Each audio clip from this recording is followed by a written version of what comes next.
کہتے سویرے سویرے آیا تو کہنے لگا حضور مجھے توبہ کرا دیں، آج کے بعد نہ جھوٹ بولوں گا، نہ حرام کھاؤں گا، نہ شراب پیوں گا۔ تو کہتے ہیں جتنے لوگ بیٹھے تھے کان کھڑے ہو گئے، کہا تجھے کیا ہوا؟ کہنے لگا 11-12 سال کا نوجوان آیا مجھے توبہ کرا گیا، چڑھتی جوانی، 11-12 سال 14-15 سال کا بچہ مجھے توبہ کرا گیا۔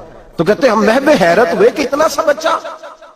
تو کہتے ہیں کسی نیک باپ کا بیٹا تھا، کسی پرہیزگار ماں کا بیٹا تھا، گھر میں تربیت ہوئی۔ اتنے بچے تو خانقاہ بھی نہیں جاتے، اتنے سے بچے تھوڑی کسی ادارے کے فارغ التحصیل ہوتے ہیں، کس مدرسے سے پڑھے ہوتے ہیں؟ کہتے چھوٹی سی عمر۔ تو کہا جناب آپ کو کیسے ملا؟ تو وہ شخص کہنے لگا حضور کل میں گیا بازار، میں نے بغداد کے چوک سے 10 کلو مچھلی بھی خرید لی اور کچھ اور ضرورت کی چیزیں بھی، مہمان آنے تھے، وہ سارا کچھ خرید کے میں جب نکلا تو سامان زیادہ ہو گیا۔ چوک میں مزدور بیٹھے ہوتے تھے، میں نے کہا بھئی میرے ساتھ فلاں محلے تک سامان پہنچانا ہے۔ وہ بچہ کہنے لگا چچا اگر میں چلوں تو، میں نے اس کو ایڈریس وغیرہ بتلایا تو 3 دینار مزدوری طے ہو گئی سامان گھر پہنچانے کی۔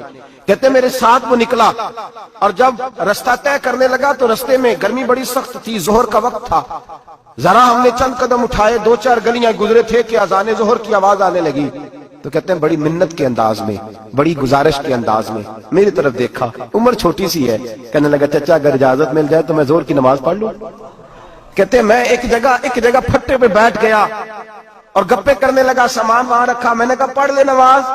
کہتے ہیں بچہ نماز پڑھنے چلا گیا، باقی لوگ دیر سے آئے، وہ نماز پڑھ کے جلدی آ گیا۔ میں نے کہا بیٹے تو جلدی آ گیا ہے؟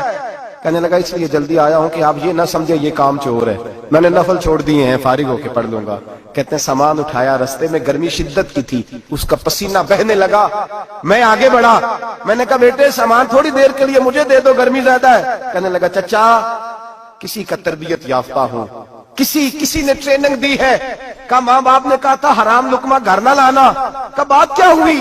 کہنے لگے میں آپ کو نہیں دے سکتا، اس لیے کہ 3 دینار مزدوری گھر پہنچانے کی طے کی ہے، اگر آپ اٹھائیں گے تو پھر میں پیسے پورے نہیں لوں گا۔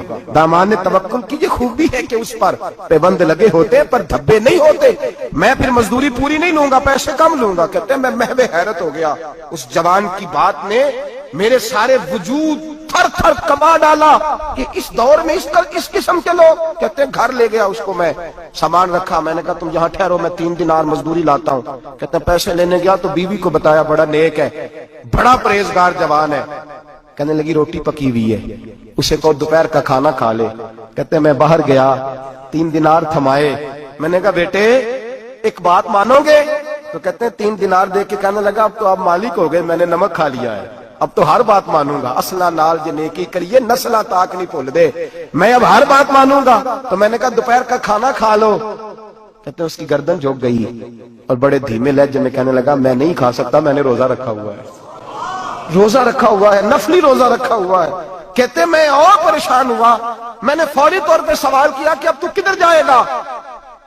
تو کہنے لگا اب میں کہیں نہیں جاؤں گا، میرے 1 دن کا خرچہ میرے ماں باپ نے جو ڈیوٹی لگائی ہے وہ 3 دینار ہے، پورا ہو گیا ہے، اب میں باقی جو وقت بچے گا یا قرآن پاک کی تلاوت کروں گا یا محمد عربی پہ درود و سلام پڑھوں گا، میں اب کوئی اور کام نہیں کروں گا۔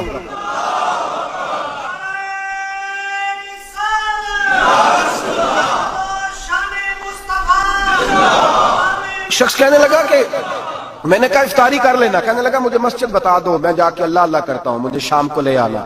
افطاری ہمارے ساتھ اس کی طے ہو گئی، مسجد چلا گیا، مغرب بعد لینے گیا تو کہنے لگا عشاء کے بعد آنا، اب تو میں نے پانی سے افطار کر لیا، کھانا کھانے جاؤں گا تو جماعت رہ جائے گی۔ کہتے ہیں عشاء کے بعد میں لایا، اس کو کھانا کھلایا، رات گہری ہو گئی تو میں نے کہا تو سو نہیں جاتا؟ کہنے لگا کوئی عرض نہیں، کبھی دور مزدوری کرنے نکل جاؤں تو رہ بھی جاتا ہوں، گھر والوں کو پتا ہے۔ کہتے میں نے مسافر خانہ کھولا، یوں سمجھیے ڈرائنگ روم بیٹھک میں نے کھولی، اس کو سلا دیا، میں اور میری بیوی اپنی معذور بیٹی کو روٹی دینے گئے اور ہم نے جا کے اس کو کھانا کھلایا جو ٹانگوں سے معذور تھی، اور ساتھ کہا کہ بیٹی آج بڑا پرہیزگار جوان ہمارا مہمان ہے، آج چڑھتی جوانی اور تقوی کی روشنی اس کے چہرے سے چمکتی ہے، کیا بات ہے، بڑے ہی اچھے گھرانے کا تربیت یافتہ ہے۔ کہتے ہیں بچی کو کھانا کھلا کے لوٹے، اپنے کمرے میں سو گئے، بیٹی اپنے کمرے میں لیٹ گئی، ترس گئے تھے کہ بیٹی قدموں پہ چلے۔ تہجد کا وقت ہوا تو دروازے پہ دستک ہوئی، بڑی بے چینی کے ساتھ اٹھے میاں بیوی، کون ہے؟ بیٹی کی آواز آئی ابا جی دروازہ جلدی کھولیں۔